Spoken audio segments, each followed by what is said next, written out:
comment ça va vous aujourd'hui? Moi je suis crevé. Je me suis couché trop tard pour lever trop tôt. C'est ça d'avoir des enfants. Des fois, on se réveille plus tôt que prévu. On n'est pas là pour parler de ça, on va parler un peu de chantier. Aujourd'hui, je vais pas faire de ciment ni de parpaing. J'ai prévu de pas en faire, je reprendrai ça demain tranquillement. Première étape de la journée, ça va être, comme je vous ai dit, de nettoyer tout le reste du chantier. Tranquillement. Il ne me reste pas grand chose, je devrais pas en avoir pour des heures. Et surtout, là, j'ai pensé hier, pour me rassurer, parce que vous savez, j'ai fait mon implantation de maison moi-même et tout ça, on ne sait jamais. Ça peut arriver des erreurs, même si j'ai vérifié 1000 fois, une erreur peut arriver. Donc là, j'ai fait un système, j'ai calé une règle de maçon. Vous savez que j'ai les bornes qui délimitent le terrain que le géomètre a installé, qui sont en hauteur. Donc c'est vrai que pour calculer, pour faire mon implantation plus basse que les bornes, c'est c'est assez stressant. C'est la seule partie qui est un peu chiante, qu'on peut toujours un peu stresser. Voilà, si on ne sait jamais si on est bien aligné ou pas. Il faut que je sois à 3 mètres par rapport à la limite de propriété. Et là, je suis content, je suis à 3 mètres 05, donc ce qui est très très bien. Parce qu'il faut compter l'épaisseur du crépi qu'il va y avoir, environ 2-3 cm. Donc j'ai 2 cm de marge et ça me va très très bien, donc tout est parfait. Donc je suis rassuré à ce niveau-là. Donc j'ai vérifié, voilà, j'ai mis la règle en hauteur, elle est de niveau, j'ai vérifié avec 1 mètre. J'ai fait aussi avec l'autre limite de propriété, donc c'est cool, tout est parfait. Et ça me rassure beaucoup. Maintenant que je suis rassuré, je vais pouvoir me lancer au nettoyage, comme d'hab. On passe autant de temps à nettoyer qu'à travailler. Comme je vous l'ai dit, un chantier propre, c'est un chantier où on va bien travailler. Donc, on nettoie tout. C'est parti.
La camionnette est chargée, maintenant direction la décharge. Bon ça y est, j'ai fini le ménage, il n'y a pas à dire, c'est quand même mieux quand c'est propre. Maintenant je vais enlever tout le coffrage du radier et on va voir si tout est correct. Bon bah c'est parti, j'enlève quelques vis.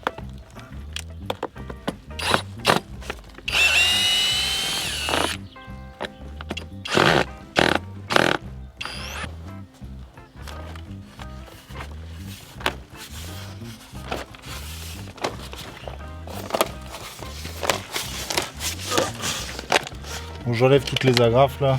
Hop. Bon alors à votre avis, propre ou pas propre? Une mauvaise surprise.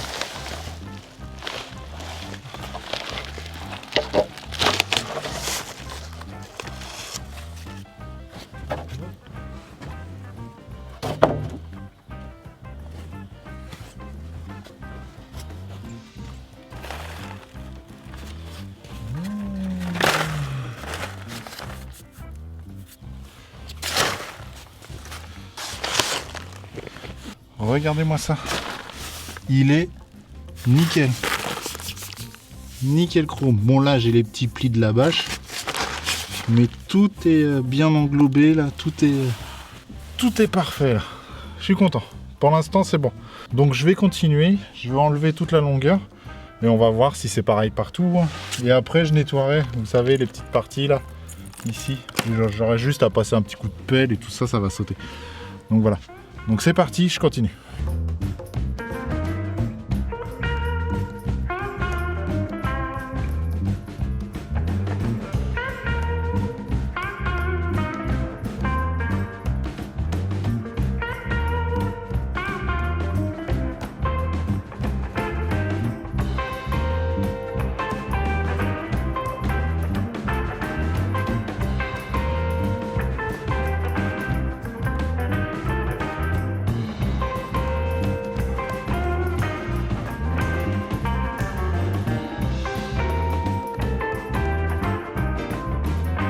J'ai une petite question pour vous que je sais pas en fait. Ma question est toute simple. Je voudrais savoir si je dois couper le polyam qui est sous la bâche ou je dois le laisser ou pas. Ça, j'avoue que je ne sais pas. Je me suis pas encore renseigné sur ça. Donc je voudrais avoir cette petite info, savoir si je dois couper à ras ou si je dois le renrouler ou si je dois le coller directement, je sais pas, au silicone sur la chape.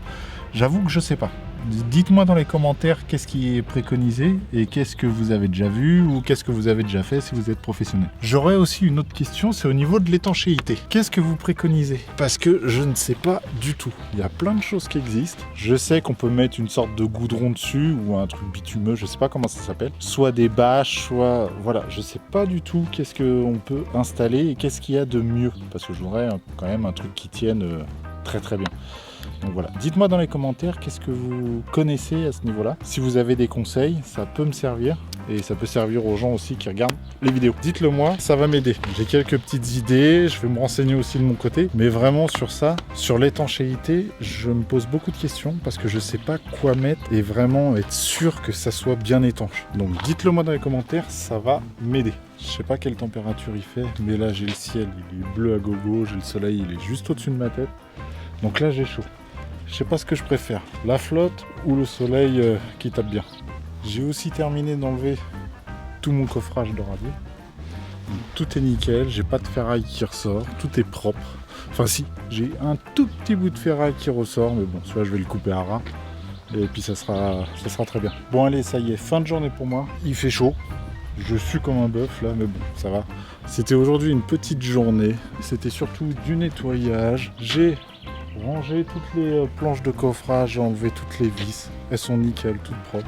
Comme ça, je pourrais m'en resservir pour plus tard, pour d'autres coffrages. Mon radier est nickel. Comme je vous ai montré tout à l'heure, au niveau de l'implantation, c'est nickel aussi. Donc aujourd'hui, journée parfaite. Si cette vidéo vous a plu, n'hésitez pas à vous abonner. Sur ce, je vous dis à demain. Prenez soin de vous. Ciao.